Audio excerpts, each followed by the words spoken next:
और जिन भगवानों की हम पूजा कर रहे थे वो स्वयं जन्म और मृत्यु में इनकी साथ ऐसी दुर्गतियां हुई। भगवान हमारी आंखें बंद हो रही थी, हमें ज्ञान नहीं था मेरे दाता, और जो आप कहोगे आपका दास वही करेगा।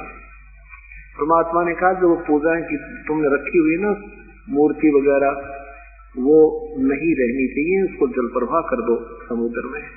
और केवल कहते हैं गुरु की पूजा में सब पूजाएं आ जाती है, उसमें इतना ज्ञान था नहीं कि यही सतगुरु ने बताया कि गुरु की पूजा में सब पूजा आ जाती। वो स्वयं मालिक आए हुए थे, उपदेश ले लिया, और सतगुरु की हाथ से बनी हुई चित्र मिलते थे वहां पर, वो ले लिए और जहाज लेकर के चल पड़ा विदेश के लिए। और उसमें से जो सारी मूर्तियां थी देवी देवता की, गणेश की, सब शेरा वाले की, संतोषी माता की, सब पूरा कमरा बना रखा था। धार्मिक व्यक्ति होते हैं वो ऐसे संग्रह करके रखते हैं, सब देवताओं की पूजा करते हैं, क्योंकि वो भक्ति के व्यापारी होते हैं। और भक्ति का व्यापारी जो है वो लूटना चाहता है कि सारी लूट लो, गणेश जी ने भी लूट लो, शिव जी ने भी लूट लो, भगवान कृष्ण ने भी लूट लो, इनसे भी लाभ मिल जाएगा, इनसे भी मिल जाएगा। तो इसलिए वो सब मूर्तियों की ढेर रखी हुई थी, श्रद्धा होती है। तो क्या किया सेठ जी ने, सारी मूर्ति इकट्ठी करके और चलते जहाज में समुद्र में जल प्रवाह कर दी, और एक मूर्ति अपने सतगुरु की लगा दी। अब वो तो भगवान भी वही थे और गुरु भी वही थे। अब ये आजकल के नकली गुरु अपने आप को भगवान कहलाते हैं कि गुरु भगवान होता है।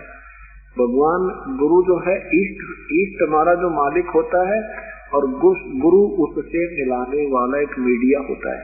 ये तीन सतिथि न्यारी होती है, लेकिन हमने गुरु जी को ईश्वर के तुल्य मानकर चलना पड़ेगा, लेकिन फिर भी इष्ट अलग ही होता है।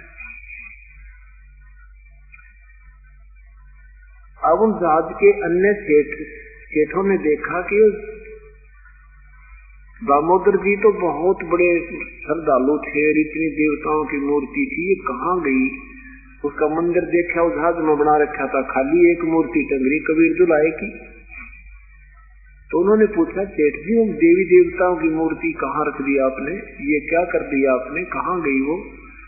सेठ जी ने कहा कि मैंने भाई नाम ले दिया, और नाम लेने के बाद कहते हैं गुरु जी की पूजा करनी होती है।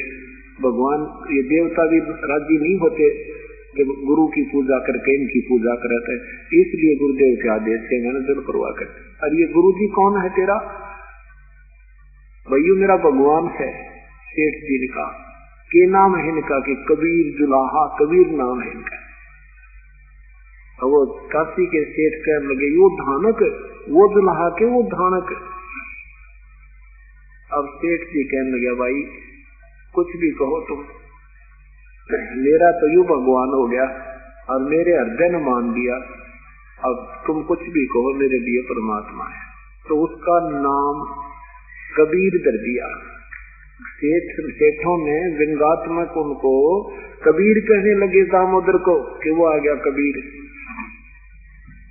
और परमात्मा की महिमा, क्योंकि 1-2 महीना सेठ वहां रुका था और सतगुरु की लीला सुनी थी, लोगों को लाभ हुए, उन्होंने सुनाए थे। उनकी सुनी हुई कथाओं को जहाज में अपने अन्य सेठ साथियों को दामोदर 2 महीने तक सुनाता गया जहाज से पार करने में। तो वो दूसरे कहने लगे वे पागल हो गया, जो कहने लगे यो आ गया कबीर, वो आ गया कबीर, आजा कबीर सेठ आजा भाई। अब परमात्मा वो सोचा करता बढ़िया है, इनको मैं के मुंह तो भगवान का नाम तो निकल रहा है, इनका उद्धार हो जाएगा किसी न किसी, कुछ भी कहो ये। तो वापस आ रहे थे 6 महीने के बाद, 1 वर्ष के बाद वापस जहाज आ रहा था और एक समुद्री तूफान उठा। इतना भयंकर तूफान होता है, 50-40 फुट ऊंचा, हवा में पानी उठकर आंधी की तरह ऐसे फुल स्पीड पर 200 किलोमीटर प्रति घंटा स्पीड से प्रस्थान कर देता है, और वो दूर से नजर आ जाता है रूस ले भाई। तो वो ऐसी स्थिति आ गई, चांद का चांदना था और आभास हो गया कि समुद्री तूफान बहुत जोर का उठ लिया। उस दिन परमात्मा कबीर साहब सत्संग कर रहे थे। कुछ सर्दियों के दिन था, सर्दियों की रात्रि थी। आसपास भगवान बैठे थे, पर वो अपना सत्संग कर रहे थे। रहते सत्संग करके रहते किया। आसपास बैठे भक्तों के पानी के घड़े छींटे लगे, जैसे जो पूरा जो है ना एक हाथ में लेकर चलो भर कर ऐसे मार दिया करे जो। तो वो मैंने देखा और फिर न्यू करके फिर न्यू कर दिया सतगुरु ने। उन बालों के दाढ़ी के पानी के जो छींटे लगे तो एक दूसरे कहने लगे, भाई पूछा गुरुदेव से क्या हो गया गुरुदेव? कहने लगे भाई ये भी कोई बात है बताऊंगा कि एक जो दामोदर सेठ है नाम लेके गया था, उसका जहाज डूबा था भाई। वो जहाज बचाया मैंने जाके, और नहीं था उस बेचारे का अंत समय था। शरण में ना होता ना आज वो कभी खत्म हो जाना था। अब वो नादान बैठे थे ना, वो इन सोचे अब गुरु जी घनी भीड़ हो रही थी और बात सत्संग कर रहे थे, शब्द गाँव थे, पसीने आगे होंगे, मन में खोट घना हो जाए हमारा रहता है काफी समय तक कि गुरु जी भी एकाधी बार तो ना कभी झूठ बोलने हमारे सामने बैठे हैं, अन्नों का जहाज बचा का आए। उधर से क्या हुआ कि वो समुद्री तूफान बहुत भयंकर उठ कर आया, तो सब ने अपनी मंगल कामना के लिए अपने देव को यातनाएं की, लेकिन वो तूफान रुकने का नाम नहीं ले रहा। और जहाज भी ऐसे ऐसे लगा होने, और दामोदर सेठ बैठे आराम से। अब दूसरे सेठ जाकर कहने लगे, दामोदर आज तो भाई कति सारा जोड़ा जाड़ा धन, और उनका परिवार भी कईयों का साथ था सेठों का, और कह भैया तो मर गए, आप ऐसे शांत क्यों बैठे हो? आप भी याचना करो अपने भगवान पे। तो वो कहने लगा, भाई मेरा भगवान तो गरीब सा दुल्हा है, मेरा भगवान तो एक मामूली सा व्यक्ति है। आपके भगवान श्री कृष्ण जी ने पाठ उठाया था, आपके भगवान भी इसने हनुमान जी ने पाठ द्रोणागिरी उठाई थी, इसे मोटे मोटे गदा ले रहे। आपके भगवानों के साथ मेरा भी किरण हो जाएगा, मेरी भी रक्षा हो जाएगी। अब सेठ समझदार सेठ भी होते, समझदार व्यक्ति से कहने लगे, दामोदर ये समय भाई न्यो खोन का नहीं है, हमारी कोई गलती होगी, हमने बहुत अभद्र व्यवहार किया आपके साथ, पर आज आप अपने भगवान से भी अर्ज कर लो, यह बात बिगड़ गई गति।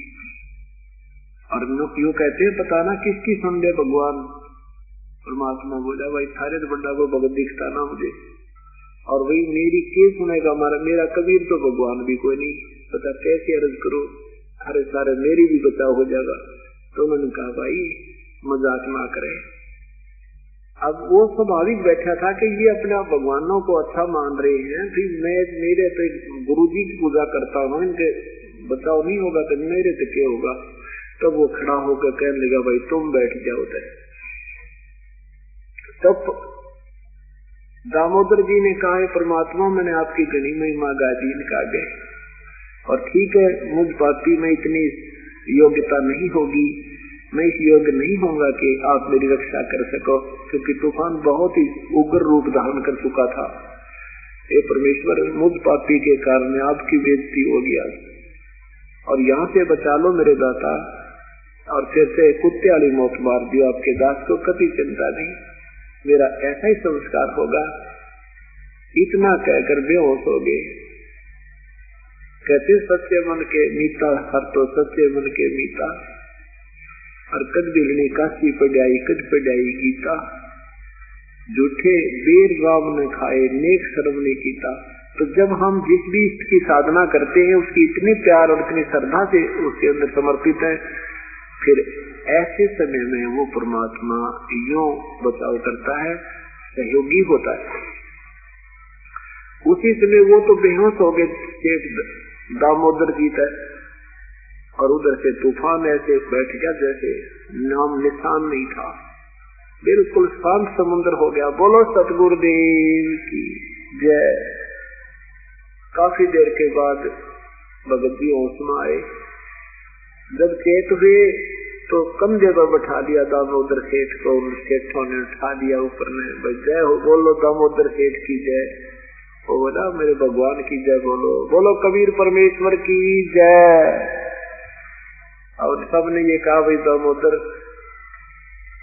अब जाते ही हम कबीर परमात्मा के चरणों में समर्पण करेंगे। हमने सबने ये कसम खाई है कि आजीवन बच गया तो हम दामोदर वाले सेठ के गुरुदेव से नाम लेंगे, आजीवन चरणों में रहेंगे। हमने भाई जाते नाम लेना।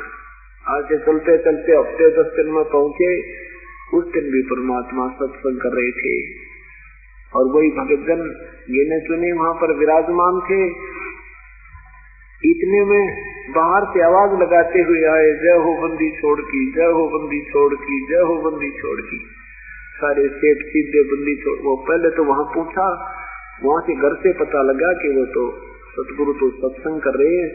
सेठानी दामोदर की पत्नी भी वहीं गई हुई है। तो सारे सीधे के वहीं पहुंचे जहाँ पर सत्संग हो रहा था। तो कबीर परमात्मा ने कहा भी देखना बाहर क्या आवाज आ रही है, क्या शोर हो रहा है। 2-4 भक्त बाहर गए, उन्होंने देखा कि सेठ दामोदर के साथ कई लालाजी आए हैं। कहा सतगुरु आपका सेवक दामोदर सेठ के साथ कई सेठ आए हैं, आपकी जय जयकार कर रहे हैं, आपसे कोई मिलना चाहते हैं और कोई खास घटना घट गई उनके साथ में, वो बताना चाहते हैं। परमात्मा ने कहा बुला लो भाई। अब चरणों में दंडवत प्रणाम करो, एक टांग खड़े होकर आंखों में पानी भरकर रोवे। और वो दूसरे सेठ कहते हैं भगवान हमने आपके बारे में आपके दास को बहुत दुखी किया, हम पापियों का उद्धार करो। और फिर कहते हैं भगवान आज आपकी दया से आपने अपने हमारा जीवन की रक्षा हुई, हमारे बच्चों की रक्षा, हमारा धन बच गया, हमारा जहाज बच गया। ये परमात्मा ने कोई आसार नहीं थे हमारे जहाज बचने की। आपने अपने बच्चे की बड़ी पुकार सुनी, आपको याद करके ये बेहोश हो गया दामोदर। ये भगवान आपने तुरंत जहाज रोक दिया, जहाज बचा दिया, समुद्र का तूफान रोक दिया। मालिक हम आपके चरणों में आए हैं।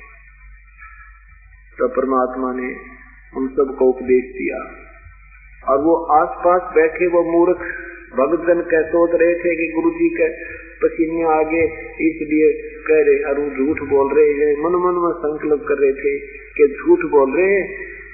बताओ हमारे पास बैठे नहीं होकर दामोदर का जहाज बचा दिया भाई, वो डूब गया होता, शरण मना होता तो उसका संस्कार कति डूबन का था। तो उनका पसीने आ गए तो वो भी चरणों में पड़ गए, रोने लगे, कहने लगे प्रभु हमारे मन में भी नीचता थी। अब मैं ऐसे सोचा था उस दिन आपने ये छींटे लागे ना हमारे आपके बालों के पानी के। ये परमात्मा आप अंतर्यामी हो, हमारे मंदिर का खोट आप बिना कौन निकाले मालिक, हम नीच गणे हैं। हमने ये सुने नहीं थी सतगुरु आज तक ऐसी भगवान किया करता है, सुनी थी पर आख्या ना देखी थी, आज आंखों देख ली मेरे मालिक क्षमा करो। परमात्मा ने कहा कोई बात ना बेटा, ये घना बिग जाएगा काम से, ये मन में सेट होगा। कहते हैं धर्मदास यहाँ घना अंधेरा बिन परचा जीवजम का तेरा। कबीर साहब कहते हैं कि वो संत नहीं जो चमत्कार करता है, दुनिया को बेवकूफ बनाता है अपनी लीला दिखा कर, और वो संत भी नहीं जिससे चमत्कार ना हो। ये दोनों बात कहते कि एक दो सिद्धि प्राप्त करके या छोटी मोटी अपनी जंतर मंत्र करके दुनिया को आकर्षित करने के लिए विशेष क्रिया करते हैं, वो पाखंडी लोग होते हैं। और संत करते नहीं, उनसे आप तो होया करें, उनसे आप ही होते हैं। और जिस संत से ये चमत्कार नहीं होते वो संत भी नहीं होता। इस प्रकार उन पूर्व सारे के सारे भक्तों ने उपदेश लिया और जिनके मन में वो शंका थी वह भी मालिक ने दूर की। हम गिर गए, हमारा 70 भक्ति में घना गिर गया और हम इतने कर्महीन हो गए, ज्ञानहीन हो गए कि सत्य ज्ञान को और सत्य शक्ति को शीघ्र मन स्वीकार करने नहीं देता। और ये सब विकार निकालने के लिए सत्संग किए जाते हैं, आपको यहाँ बुलाया जाता है, ये रह कर ये आपको एक पढ़ाई जाती है ताकि मन पाती अपने बीच में डामा डोल ना कर दे, आपका बेड़ा पार हो जाए।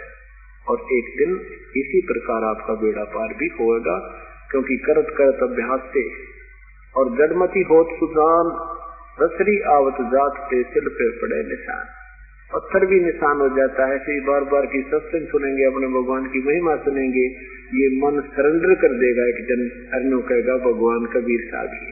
अब तो ये काल का दूत है, उन्हीं महिमाओं को गाता फिरता है, उन्हीं पर ज्यादा विश्वास करता था। अब ये आत्मा प्रबल हो जाएगी, इसको धिक्कारने लग जाएगी और अपने भगवान पर पूर्ण विश्वास होगा।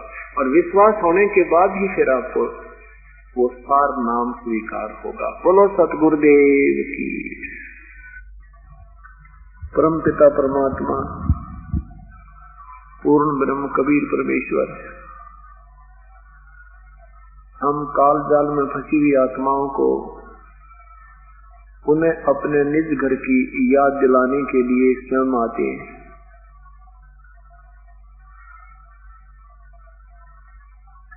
यहाँ के भगवान ब्रह्म द्वारा, ज्योति निरंजन द्वारा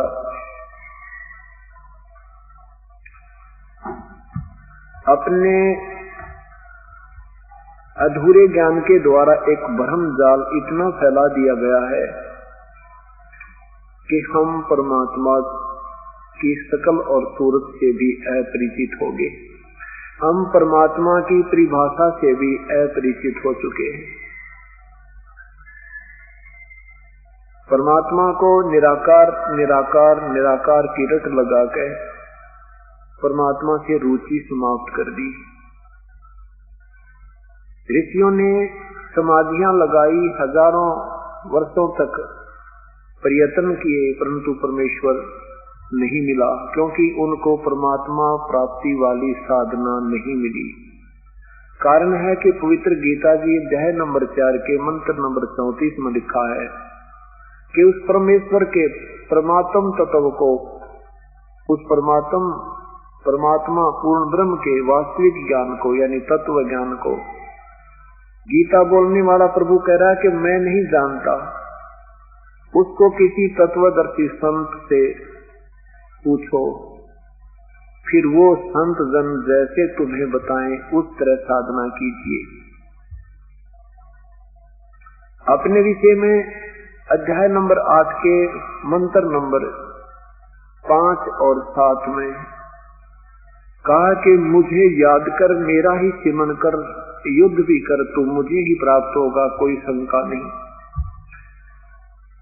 8वें अध्याय के पवित्र गीता जी अध्याय नंबर 8 श्लोक नंबर 6 में कहा है कि ये विधान है प्रभु का कि अंत समय में जो जिसका सिमरन करता हुआ प्राण त्याग कर जाता है उसी को प्राप्त होता है।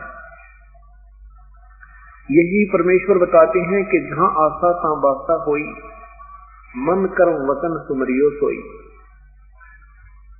अपनी महिमा, अपनी पूजा की विधि 8वें अध्याय के 13वें श्लोक में लिखा है कि ओम इति एक अक्षरम, ओम इति एक अक्षरम ब्रह्म व्यवहारन माम अनुसमरण यह प्रियाति तजम देहम स याति परमाम गति। अपनी साधना को गीता बोलने वाला प्रभु ब्रह्म कह रहा है कि मेरा तो केवल एक ओम नाम, एक ओम शब्द है, अक्षर है, और कोई मंत्र मेरे साधना का नहीं है। और उसको जो अंतिम श्वास तक, शरीर छोड़ने तक सिमरन करता रहेगा और शरीर छोड़कर जाता है, उसी के सिमरन में जाता है, तो मुझे प्राप्त होगा, मेरे वाली परम गति को प्राप्त होगा। और अपनी परम गति को गीता बोलने वाला प्रभु 7वें अध्याय के 18वें श्लोक में, 7वें अध्याय के 18वें श्लोक में कहता है कि ये ज्ञानी आत्मा जो है, जिनको प्रभु की विशेष तरफ लगी है, ये है तो उद्धार, अपना जीवन भी न्यौछावर कर दिया, मरने से भी नहीं डरते परमात्मा के लिए, शरीर जाओ चाहे रहो, लेकिन ये मेरे वाली अनुतमाम गतिम आश्रित है। ये मेरे वाली अनुतमाम गति में, घटिया गति में, मेरे से मिलने वाली वो जो सुविधा है उस घटिया सुविधा में ही आश्रित है। क्योंकि इनको वो परम संत नहीं मिला, इनको वो तत्वदर्शी संत नहीं मिला। गीता जी के अध्याय नंबर 7 में के 19 में निर्णय दिया है कि बहु नाम जन्मानाम अंते ज्ञानवान माम प्रपद्यते। बहु नाम जन्मानाम अंते ज्ञानवान माम प्रपद्यते, मेरी पूजा भी, ब्रह्म तक की साधना भी, बहुत कौन ना जाने कितने जन्म के अंत के जन्म में कोई ज्ञानी आत्मा ब्रह्म तक की साधना करता है, नहीं तो नीचे के देवी देवता माता मसानी पितर पूजाओं में ही अपना जीवन व्यर्थ कर जाता है। ब्रह्मा विष्णु महेश तक तीनों गुणों की पूजाओं तक लगा रहता है।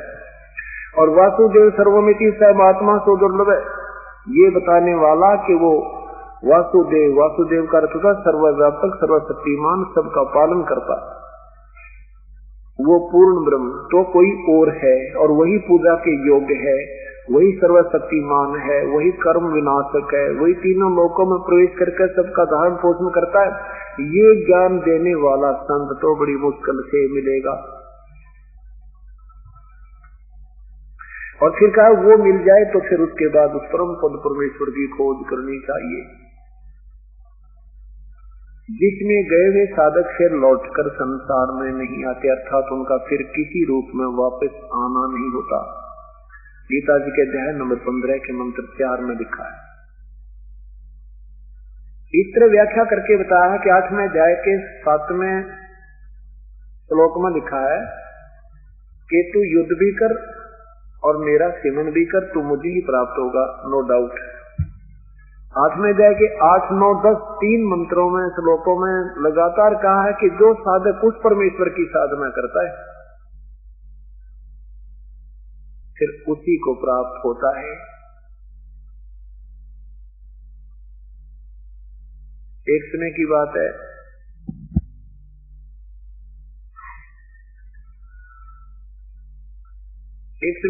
है, कि काशी के नरेश, बनारस के राजा श्री वीर देव सिंह बघेल अपने घर में, अपने मकान के साथ में बाग में एक सत्संग का आयोजन करवा रहे थे। उसमें संतजन आए हुए थे। उस समय के बहुत से महापुरुष राजा को प्रसन्न करने के लिए अपने अपने तरीके से पूजाएं भी कर रहे थे, अपने अपने ज्ञान का वहां प्रचार कर रहे थे। राजा के आदेश से श्रोतागण भी बहुत संख्या में वहां श्रवण करने के लिए आए हुए थे। उसी समय परमेश्वर पूर्ण ब्रह्म कबीर साहब भी वहां उस सत्संग में उपस्थित हुए।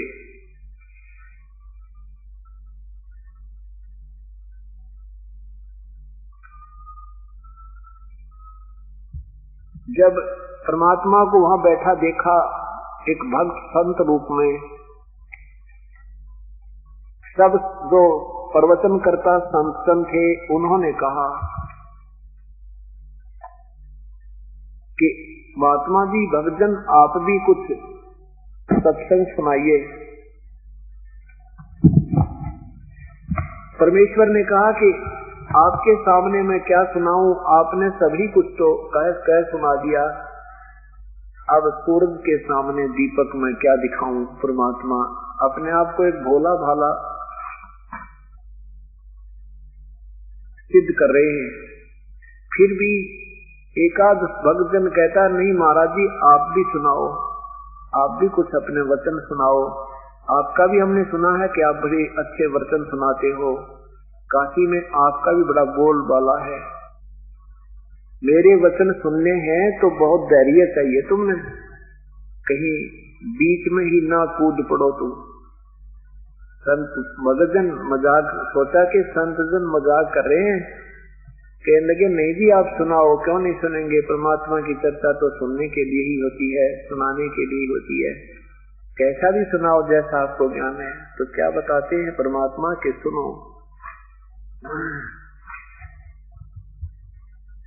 कि अभी सत्संग में संतजन सुना रहे थे कि ब्रह्मा विष्णु महेश सर्वशक्तिमान है, श्री विष्णु जी अजर अमर है, इनके कोई माता पिता नहीं है, ये सर्वेश्वर है, महेश्वर है, ये सारी सृष्टि के रचनहार हैं।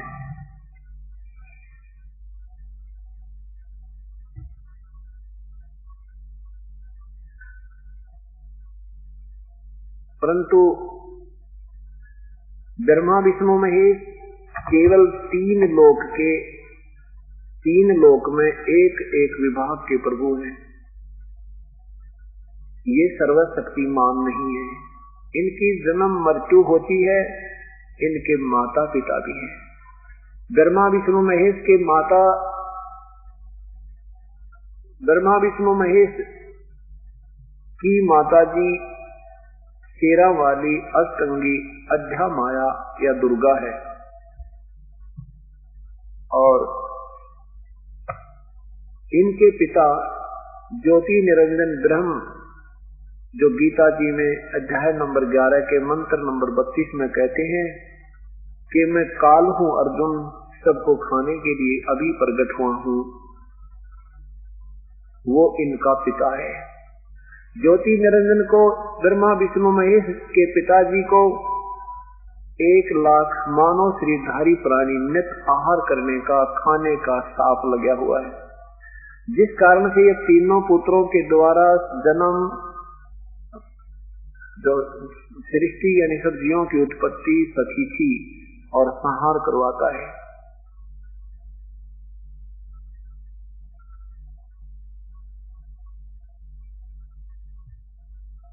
वो पूर्ण परमात्मा कोई और है, जो हम सब कुल का मालिक है। ब्रह्मा विष्णु महेश जी केवल एक ब्रह्मांड में, एक 3 लोकों में एक एक विभाग के मंत्री हैं। रजगुण विभाग के श्री ब्रह्मा जी, सतगुण विभाग के श्री विष्णु जी और तम गुण विभाग के श्री शिव जी। ब्रह्मा जी से उत्पत्ति रजोगुण प्रभावित होकर प्राणियों के द्वारा बाई फोर्स जबरदस्ती संतान उत्पत्ति करवाई जाती है, और विष्णु जी के द्वारा एक दूसरे में मोह ममता, सतोगुण के कारण हम एक दूसरे के अंदर इतनी मोह, बहन भाई का आपस में प्रेम, ममता, माता पिता की ममता, संपत्ति, संतान में प्यार, इतना खिंचाव है कि हम मर जाते हैं, पर इनसे आत्मा हट नहीं सकती। ये जीव के बस की बात नहीं है, क्योंकि इन्होंने हमें इंजेक्शन लगा रखा है। ब्रह्मा जी ने रजोगुण का, विष्णु जी ने सतोगुण का और शिव जी ने तमोगुण का। और तमोगुण के कारण हम एक छोटी सी बात पर भाई से मन मुटाव, थोड़ी सी बात पर बहन भाई का झगड़ा, बाप बेटे का रोला, पति पत्नी की लड़ाई, ये तमोगुण से होती है।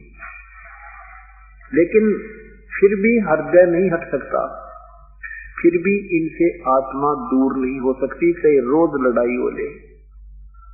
एक समय एक सत्संग हो रहा था, वहां 4-5 साधु वेशधारी आपस में बात कर रहे थे। एक कहता है कि ये देखो, ये संत भी बना है और घर जाता है, पूजा घर वालों को देकर आता है। दूसरा कहता है तू भी तो जाता है।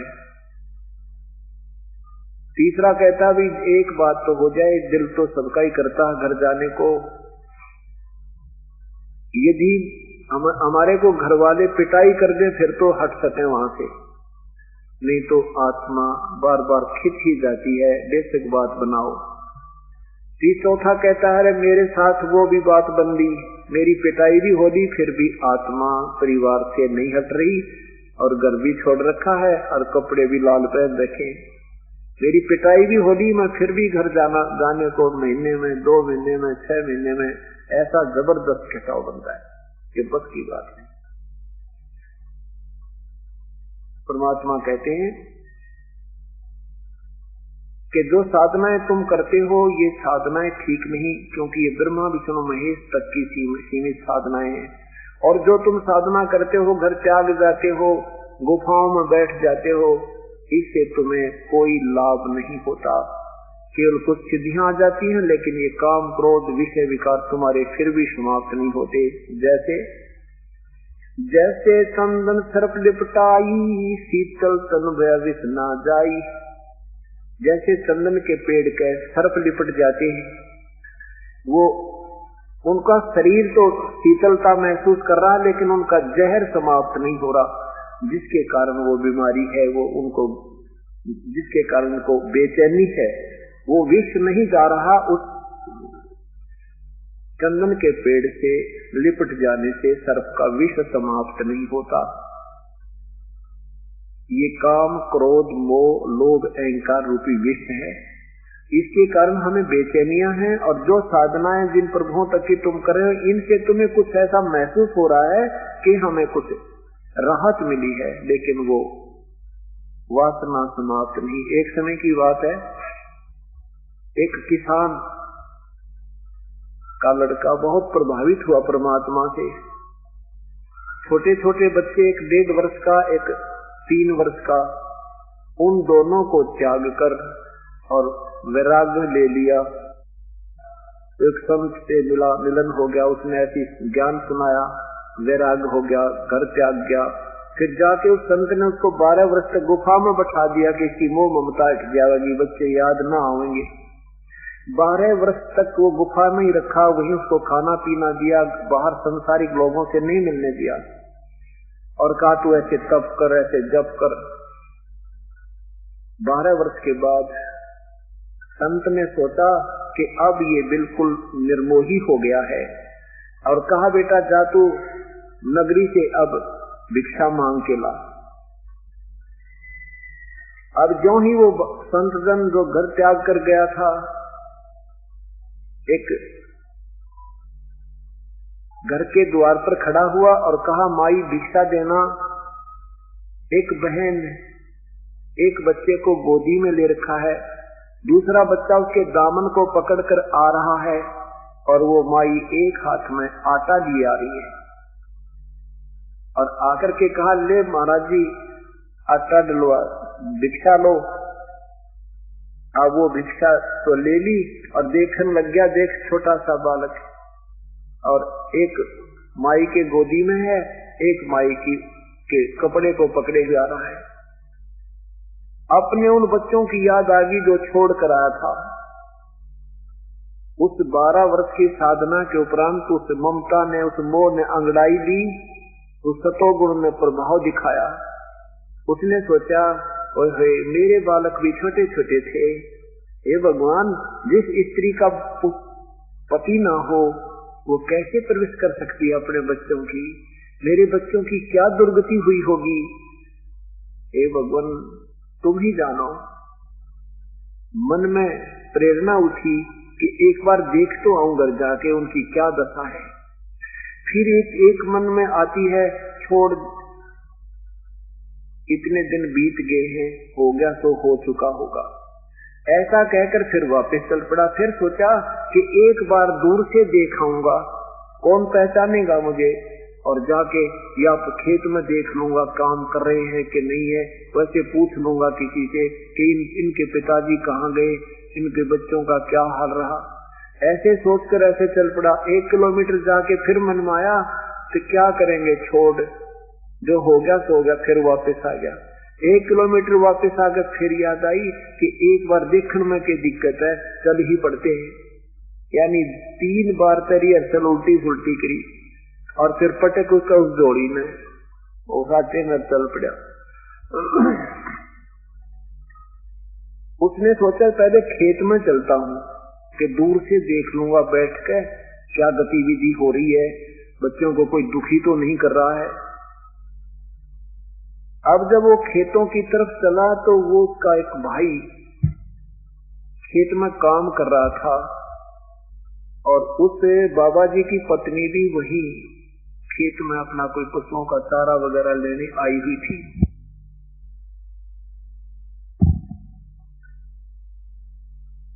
तो उसने उस बाबा जी की पत्नी से उसके भाई ने कहा कि देखो वो मेरा भाई आ रहा लग रहा, बाबा जी बन गया था। उसकी पत्नी कहने लगी मजाक मत करा करो, आप हर समय मुझे चिढ़ाया मत करो, वो तो गया सो गया, अब नहीं आ सकता। उसके भाई ने, उसके देवर ने कहा कि देख सचमुच देखो आप, वो आ रहा है, मुझे तो वो ऐसा ही लग रहा है, उसकी चाल जो की तू है उसकी, और नहीं तो तुम्हारे खेतों की तरफ आने का तुक क्या उसका। उसकी पत्नी कहने लगी लगता तो ऐसा ही है, पर अब कहाँ आएगा, 12 वर्ष में तो भूल भाल गया उन्हें। तो उसके देवर ने अर्थात उस बाबा जी के भाई ने कहा कि वो वही है, दूसरा नहीं है, मेरा भाई है, एक काम कर, इसको जान नहीं देंगे, मैं एक बात कहूंगा तू ऐसे थोड़े नाटक कर दे। वह बोली बता के करूं कि मैं तुम्हारे खेत में ये शीशम लग है ना, इस वृक्ष को मैं काटूंगा, ऐसे बहाना सा करूंगा, और तू शोर मचा दिए कि मेरा पति होता ना तो तू के काट लेता, हमारी गिर जबरदस्ती कर रखी है। उन्होंने जैसे स्कीम बनाई थी इसी तरह वो नाटक शुरू कर दिया। तो उधर से उस बाबा जी ने देखा कि भाई ये क्या हो रहा है, कुछ जोर जोर से बोल रहे हैं, एक औरत रो रही है, एक जवार खड़ी थी उसके अंदर बैठ कर न सुनने लग गया ध्यान से की गतिविधि हो रही है। तो वो उसकी पत्नी कह रही है कि तू हमारे खेत की शीशम को काट रहा है, मेरा पति आज होता तो तू कैसे काट लेता। वो कहता है कि मैंने उस पटवारी से पैमाइश करवाई थी, ये 2 फुट यहाँ तक डोली आती है, कल इस खेत में भी यहाँ तक लूंगा थरे में, और शीशम की बात छोड़ दो। तो वह कहती है कि देख मेरा धनी होता ना तो तू हमारी जमीन में भी हड़पना चाहे और हमारी शीशम भी काटे, हमारा आगे पास है कोई ना, इसलिए तो हमें रोज दुखी करे, नो कर रोन लागी बैठ के एक तरफ न जाके। तो वो बाबा जी खड़ा हुआ, कहने लगा भाई अकेली नहीं है, मैं भी हूँ, आ लिया हूँ मैं। तो वो कहने लगा भाई कौन सा भाई, कहने लगा कौन है तू हमारे बीच में बोला, मूर्ख, चल अपना काम करे। वो कहने लगा मैं बताऊं कौन हूँ, कहा कि खेत वाला हूँ मैं। तो बोला खेत वाला तुम्हारा भाई 12 साल हो गए भाई गए नहीं, क्यों बकावा मैं, और हमारा भाई ऐसा नहीं था, ये बेवकूफा के बना कर रखे, दाढ़ी बढ़ा रखी पागला की तरह, मैं कहता जानता कोई ना। न बोला अच्छा, वहाँ कोई नाई आया हुआ था किसी किसान के बाल काटने खातिर, वहां पहुंचा बाबा जी। न बोला भाई मेरे बाल काट पहना सारे, कौन है तुम? बोला मैं फलाना हूँ। वो अच्छा नो कैसे आना हो गया? बोला तू एक बार जल्दी करे, बात बिगड़ गई। तो उसने नाई ने ऊपर के बाल भी, सिर के भी काट दिए, दाढ़ी भी काट दी और उसाई बना दिया जैसा था। अब गया जाकर न बोला देख कौन हूँ, पहचानी मैंने। तो उसने भाई ने उसकी ऐसे सीने से लगा दिया, रे मेरा भाई बहुत दिन में आया रे, हमने तो रो रो मर गए तेरे बिना। भाई कोई बात ना, मेरे भी गलती होगी कि मेरा पटवारी में गलत ना भी हो गए, तड़का फिर न पा देंगे, और होगी गलती से होगी। और आज बैठ जा, थोड़ा सा काम कर, मैं खेत में घर से रोटी लाऊं तेरी खातिर। एक हल्की हल्का लगा दिया, शाम में घर ले गए, बड़ो बुला के उड़े जैसा था उसे बना दिया। अब परमात्मा कहते हैं मन के मारे बन गए भाई बन तज बस्ती माँ, कह कबीर मैं के करूं यो मन तो माने ना। अब मन गीता जी ने लिखा कि अर्जुन कहता है भगवान इस मन का आप कहते रहे हो एकांत स्थान पर बैठ कर आसन लो ला कर ऐसे कर ले, पर यो मन डांटना, मन मुझे तो मन का रोकना बड़ी मुश्किल लगती है। भगवान भी कहता है कि अर्जुन ये तो बात आपकी सही है कि मन को रोकना तो वायु को रोकना तुल्य है, रोकने तुल्य है। इसी प्रकार परमात्मा कहते हैं कि तुम कौन राम का जपते जापम, तात कटे ना तीनू तापम। तुम जिन भगवानों की भक्ति करते हो उनसे तुम्हारे ये 3 ताप भी नहीं समाप्त हो सकते, ये साधनाएं तुम्हारी अधूरी हैं, इनसे तुम्हें कोई लाभ नहीं हो सकता।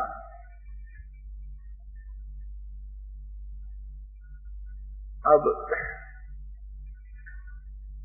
इस प्रकार परमात्मा उनको समझाने की चेष्टा कर रहे हैं जो वहां वर्तमान संतजन बैठे हैं और साथ में श्रोतागण सत्संग सुन रहे हैं।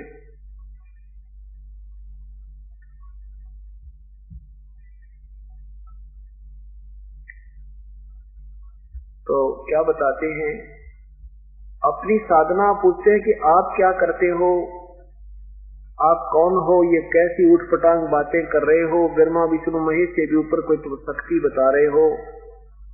तो परमात्मा क्या सुनाते हैं,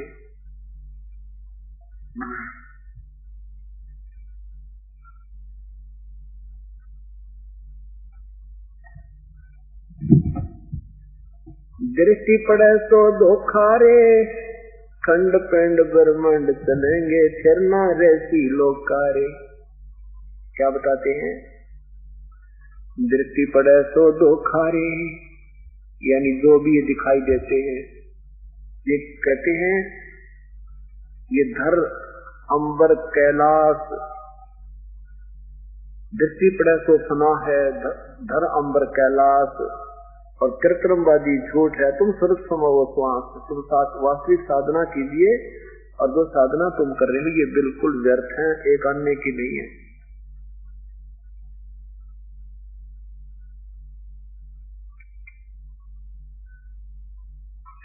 दृष्टि पड़े सो धोखा रे, खंड खंड ब्रह्मांड चलेंगे फिर न रहती लोकारे।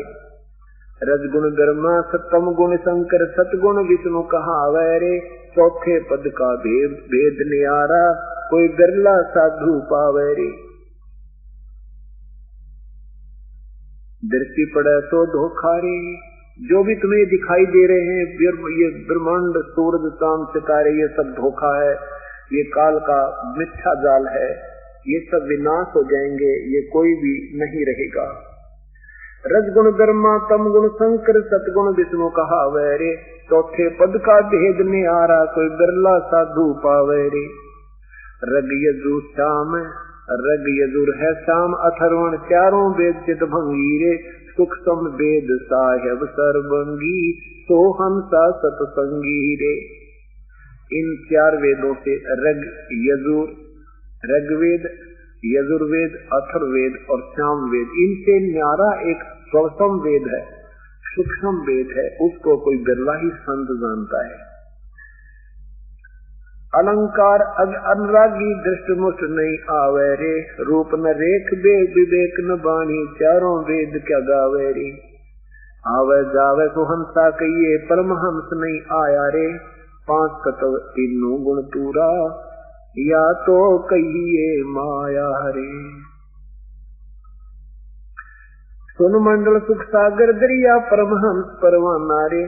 सतगुरु में भी भेद लखाया है, सतलोक निदाना रे।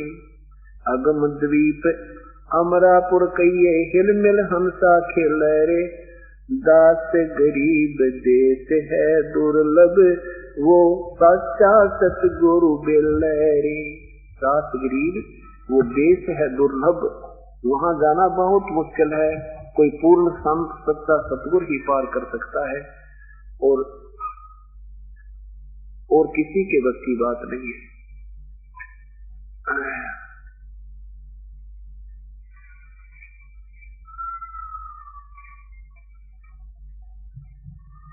आगे क्या बताते हैं?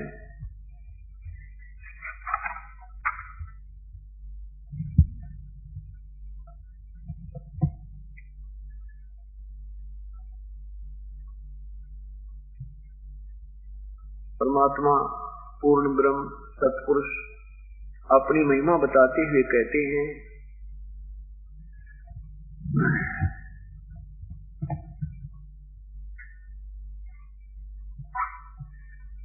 ये गुण ख्याल कौन मन बोरे, का आवे का जावे रे।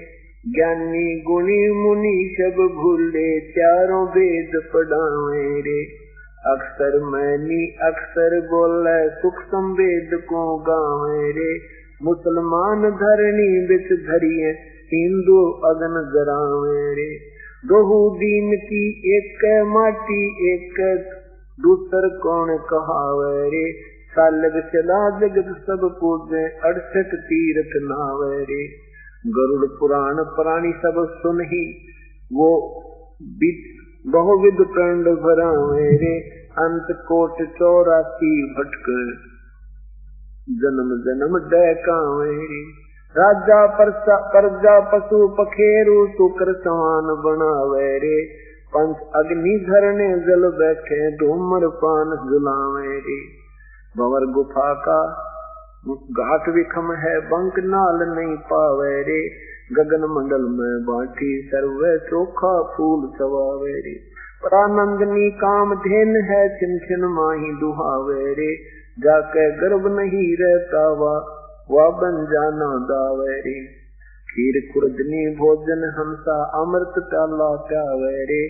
शंखों गुरु गर्द में मिल गे, चेलन कौन छुटावे रे। क्या कह रहे हैं कि शंखों गुरु गरद में मिल गए। ये नादान संत सारे जैसे जो तुम बैठे हो संत, वहां जो सैकड़ों वक्ता आ रहे थे, हजारों श्रोता बैठे थे। परमात्मा कह रहे हैं कबीर साहब, शंख हरित तुम्हारे जैसे शंखों गुरु गरद में मिल गए, इन चेलों को कौन छुटावे रे। जा मुर्शिद की मैं कुर्बानी आत्म तत्व दर्शावे रे। परमात्म तत्व दर्शावे रे। अवगत मूर्ख अचल अवचल सूरत सतगुर अलख लखावे रे। दिल दर्पण दूरबीन कहाँ है, बिन कृष्ण दर्शावे रे। रचना बिना राम रंग बोरे, सरबन बिना सुनावे रे। नाभ कमल में दमन दरबानी, द्वादश मद समावे रे। लख 84 बहोर न भर में, भरम 83 मिटावे रे। ओहंग सोहंग मद महल है, रंकार धुन लावेरी। इला पिंगला मद द्वार है, सुषमन सुरत लगावे रे। तिल परवान ब्रह्मरंद्र है, मन हस्ती नहीं समावे रे। कहाँ पपील पंथनी बोरे, नीनी खोज गोहरावे रे। मान सरोवर हम से रहते हैं, वो मोती बिन चुगावे रे। सुरत नृत की डोरी गहो, सुन में गुड़ी उड़ावे रे। दास गरीब सबद चिंतामणि, गगन मंडल पूजावे रे। अब परमात्मा अपनी महिमा बताते हैं कि उस परमात्मा के पाने के लिए पूर्ण संत की आवश्यकता पड़ती है। और जब तक वो पूर्ण संत आपको नहीं मिलेगा, आप जैसे ना जाने कितने संत अपनी अपनी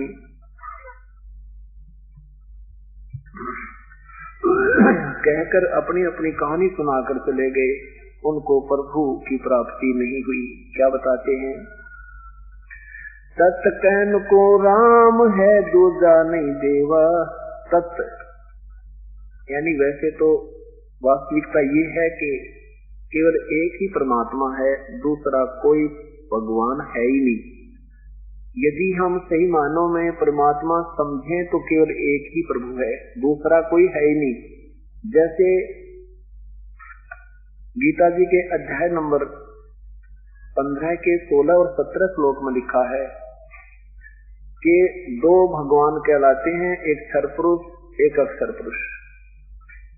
और ये क्षर पुरुष का ब्रह्म है, क्षर पुरुष पर ब्रह्म है। और इन दोनों ही भगवानों के और इनके अंतर्गत प्राणियों की जन्म मृत्यु सदा बनी रहती है। ये वास्तव विनाशी नहीं है। अध्याय नंबर 15 के श्लोक 17 में कहा है कि इन दोनों से कोई और ही परमात्मा है। उत्तम पुरुष है तू अन्य परमात्मा इति उदारते, जिसे भगवान कहते हैं, जो वास्तव में परमात्मा कहने योग्य है, उसको भगवान कहते हैं। और वही भगवान की संज्ञा में है, बाकी कोई भगवान है जो वही तीनों लोकों में प्रवेश करके सबका धारण पोषण करता है, वो वास्तव में अविनाशी परमात्मा है। तो यहाँ उसी का जिक्र कर रहे हैं आदरणीय गरीबदास साहब, अपने परमेश्वर के विषय में बताते हैं। तत् कहन को राम है, दूजा नहीं देवा। ब्रह्मा विष्णु महेश सेजा की करते हैं सेवा, उसकी पूजा करते हैं ब्रह्मा विष्णु महेश से। जब तप तीर्थ थोथरे, जप तप जप यानी ये जो तुम नाम जपते हो, सहस्र नामा, ओम नमः शिवाय, ओम भगवते वासुदेव में नहीं, और ये तप करते हो, तीर्थों पर जाती, ये सब थोथरे काम है, ये वास्तविक भक्ति विधि नहीं है। जब तप तीर्थ थोथरे जाकी क्या आशा, और कोटि यज्ञ पुण्य दान से यम कटे नहीं फांसा। करोड़ों यज्ञ कर लो, कितना दान कर लो, जब तक सार नाम और सतनाम ये 3 मंत्र का जाप विधिवत पूर्ण संशय नहीं मिलेगा, तब तक इस काल की फांसी कटे नहीं। क्या बताते हैं आगे देखना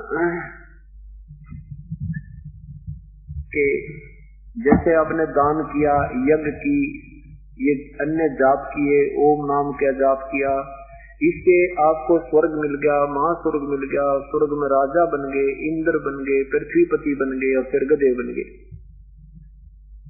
यहाँ देन वहाँ लेन है, ये मिटे नहीं झगड़ा। यहाँ कमाई की और वहाँ स्वर्ग में ठाठ कर दिए और फिर अपनी पूंजी समाप्त करके फिर 84 लाख की नियम आगे कहते हैं, ये ऐसे झंझट मिटे नहीं। जब तब तीर्थ थोथरे जाकी क्या आशा, कोटि यज्ञ पुण्य दान से जम कटे नहीं फांसा। काल की फांसी नहीं कट सकती, ये जन्म मरण का दंड केवल इस विधि से नहीं कट सकता जब तक तत्व भेद और पूर्ण सतनाम और सारनाम नहीं मिलेगा। यहाँ देन वहाँ लेन है, ये मिटे नहीं झगड़ा। वो बिना पंथ की बाट है, पावे को दगरा। कि जैसे तुम यहाँ कहते हो ना, भाई मूल कमल में जावे, मूल से नाभि में आवे, स्वाद चक्कर में, फिर नाभि कमल में, हृदय कमल में, कंठ कमल में, फिर त्रिकुटी कमल में। कहते हैं त्रिकुटी कमल के बाद एक तो सहस्रार कमल को और एक वो ब्रह्मरंध्र को जाती है। कहते हैं उस ब्रह्मरंध्र के बाद भी एक ऐसा रास्ता आ जाता है कि कोई रास्ता नहीं है, वहां केवल वो परमात्मा ही, पूर्ण परमात्मा ही साथ लेकर जाता है। तो वो बिना पंथ की बात है, बिना रास्ते का सफर है। तो वहां कौन ले जाएगा? जो वहां का भेदी होगा वही आपको ले जा सकता है। बिन इच्छा जो देत है सो दान कहावे, फल बाचे नहीं तास, फल सावे नहीं तास का अमरापुर जावे। जो भी दान करते हैं कहते बिन इच्छा, जो भी दान धर्म करे पूर्ण संत से उपदेश प्राप्त करने के उपरांत वो दान धर्म आपको लाभ देगा। लेकिन कैसे करे कि उसकी कोई प्रतिफल नहीं चाहे। प्रतिफल चाहकर करोगे तो उसका फल यही मिल जाएगा। जैसे आपने कहा कि भगवान मुझे ऐसा हो जाए, मुझे ऐसा लाभ हो जाए तो मैं आपका एक पाठ करवा दूं। आपने वो पाठ संकल्प कर दिया, आपने धर्म कर दिया, यज्ञ कर दी, उसका आपको फल मिल गया, आगे उसका कुछ नहीं मिलता। वो आपको लाभ तो यही हो गया, यहाँ बराबर हो गया। उसके लिए क्या बताया कि अपना एक मनुष्य जीवन समझ कर ये करते हो, गुरुदेव के बताए हुए सब क्रियाओं को करते रहो, फिर आपको दोनों फल मिलेंगे। उस पुण्य का वो वास्तविक लाभ भी मिलेगा और साथ में थोड़ा मंदा कर गई समझो बहुत है। बिना इच्छा यानी उसकी कुछ वापसी प्रतिफल ना चाहते हुए एक अपना कर्तव्य समझकर दान करते चलो, उसके दोनों लाभ मिलेंगे। वो दान वाला लाभ भी मिलेगा और साथ में परमात्मा पाने वाले, परमात्मा के प्राप्ति के लिए जिस धन की आवश्यकता है उसमें भी उसको कन्वर्ट कर दिया जाएगा, वो सिमरन में भी आपका काउंट होगा। तो यहाँ बताते हैं बिन इच्छा जो देत है सो दान कहावे, फल चावे नहीं तास का फिर अमरापुर जावे। अमरापुर सतलोक में सकल दीप नौखंड के छतरी जिन जीते, तो पद में म्या मिले विद्या गुण सीते।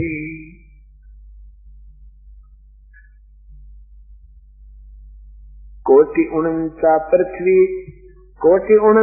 पृथ्वी जिन दीनी दोना, परशुराम अवतार को कीनी कुर्बान। कंचन मेर सुमेर रे आए सब माही, काम देन कर वृक्ष रे सो दान कराही। सुर नर मुनि जन सेवै ही सनकादिक जावे, शेष सहस मुख रटत है जा कपार ना पावे। धर्मा विष्णु महेश रे उसके देवा दरबारी, और शंख कल्प युग हो गए जग खुली ना तारी।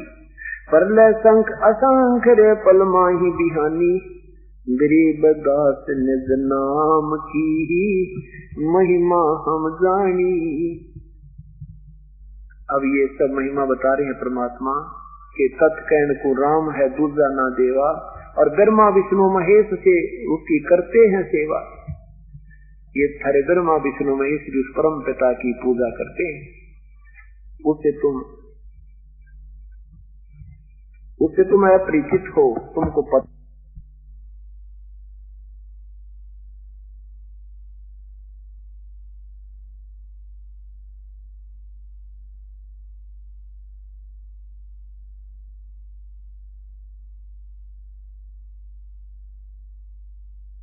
कि जाओ बुलाकर लाओ, कौन है वो ऐसा जो ब्रह्मा विष्णु महेश के विषय में ऐसी बात कह रहा है।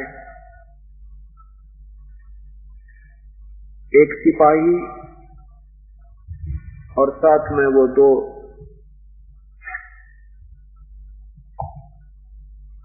जो चुगली करके आए थे, वो संत राजा के पास गए थे, दोनों वह साथ में एक सिपाही, और आके कहने लगे चल तुझे राजा बुलाता है, तू क्या कह रहा था ब्रह्मा विष्णु महेश के विषय में, तूने क्या अनाप शनाप बोला है, चलो तुझे राजा बुला रहा है। परमात्मा ने कहा कि मैं मजदूर आदमी, मैं एक मजदूर आदमी हूं और राजा का मेरा कोई काम नहीं। राजा को यदि आवश्यकता है मेरे से बात करनी है इस दास से, गरीब आदमी से, तो यहीं आ जाएगा। हम राजाओं के यहाँ नहीं जाते। अब वापस गया वो सिपाही भी, साथ में वो दोनों चुगलखोर दोनों गए और कहने लगे राजन देख लो आपके सिपाही के सामने उसने क्या बोला है। कहता राजा को गर्द पड़े तो मेरे पास आ जाए, मैं 300 राजा देखता हूँ।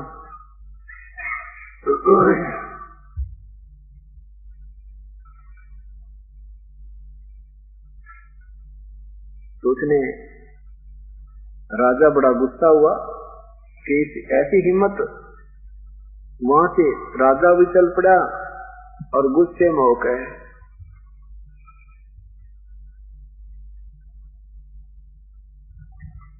होकर राजा भी चल पड़ा। उधर से परमात्मा ने क्या लीला की कि अपने आसन जमीन से 2 फुट ऊपर कर लिया। जमीन से 2 फुट ऊपर परमात्मा बैठे हैं, नीचे कोई सपोर्ट नहीं है, कोई नीचे बैठने का बैठना नहीं है, नीचे से बिल्कुल खाली है। मालिक को पता था कि इन राजाओं की इनकी इतनी औकात है।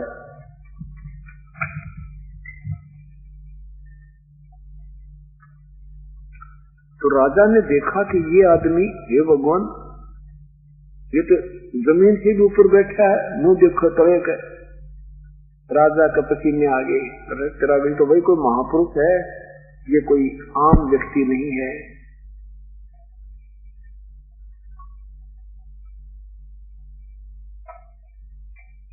चरणों में जाके प्रणाम किया, लेट गया, हे भगवान।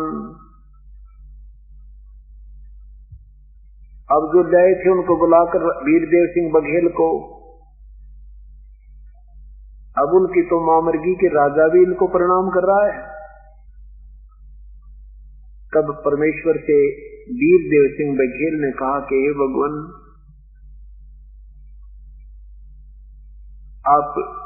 आपका और इनका क्या वाद विवाद है। परमेश्वर ने कहा कि कोई वाद विवाद नहीं है। इन्होंने कहा हमें कुछ प्रवचन कर दो। मैंने इनसे मना किया था कि मेरे प्रवचन बहुत कड़वे हैं और तुम मीठी गोली दे रहे हो इन भक्तात्माओं को। मीठी गोलियों से रोग नहीं कटा, ये तो कड़वी कैप्सूल खाने पड़ेंगे, ये कुनीन खानी पड़ेंगी तुमने, जो मैं दे रहा हूं। मैंने क्या बताया था, जग सारा रोगिया रे, जिन सतगुरु वैद न जाना। जग सारा रोगिया रे, जग सारा रोगिया रे,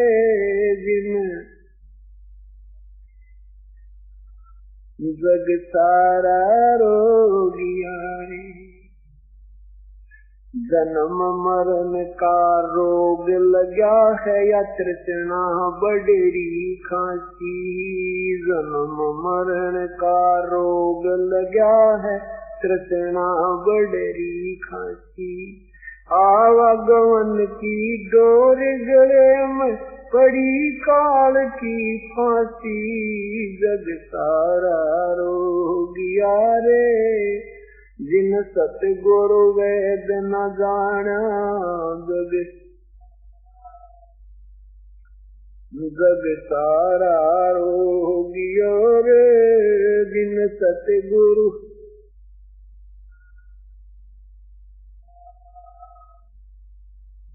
भाई देखा देखी गुरु जैसे बन गए, किया न तत्व विचारा। देखा देखी गुरु जैसे बन गए, किया न तत्व विचारा। गुरु जैसे दोनों के सर पयु काल ठोके पंजारा। जग सारा रोगियो रे जिन्हें गाना, जग सारा रोगिया रे, जग सारा रोगिया रे।